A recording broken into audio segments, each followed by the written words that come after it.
because God gave it to us. No, he says because God commands you to listen to the rulings of the Sanhedrin. Elsewhere, and this is more of a halachic explanation, just because I know there's Jews in the chat who want to hear this explanation before I give a more reasonable one.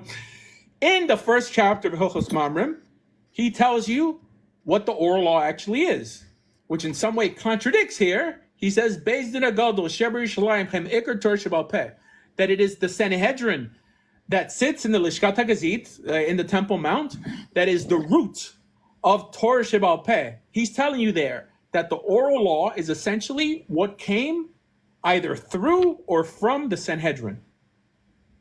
That's what the oral law is. The rulings of the Sanhedrin, whether they developed it or whether you believe in the idea that they were transferred down the line of all the people listed in Perkei Avot and in here, like in Hesakdama to Mishnah Torah.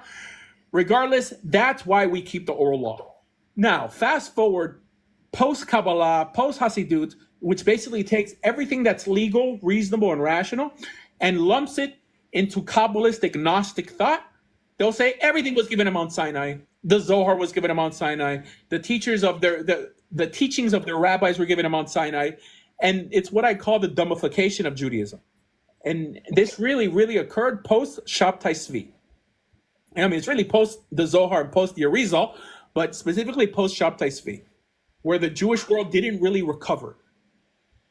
This is why we have Karaite Jews nowadays. This is why you have Christians and other people saying that we worship the Talmud and the rabbis, because they fail to make this distinction. While the rabbis in the Talmud always made a distinction between oral law / rabbinic Jewish law, it's the same thing, and Torah law, Torah Sheba Peh, the written law.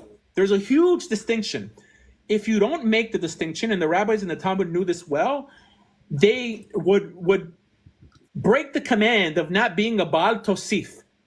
In the Torah, it says, Lo Tosef Alav, don't add to this. Right? So if they don't make a distinction between the written and oral law, they would be adding to the Torah. I mean, even we have a principle of Safek Derabban Lehakel and Safek Deraita Lechumra, that if we have a question on something rabbinic, we're commanded to be lenient. If we have a question on something from the actual Torah, we're commanded to be strict, because they always made a distinction between the rabbinical / oral law, Jewish law, and Torah law. There's two. It's a huge distinction. One is man-made, essentially, right? Man-sanctioned, man-made.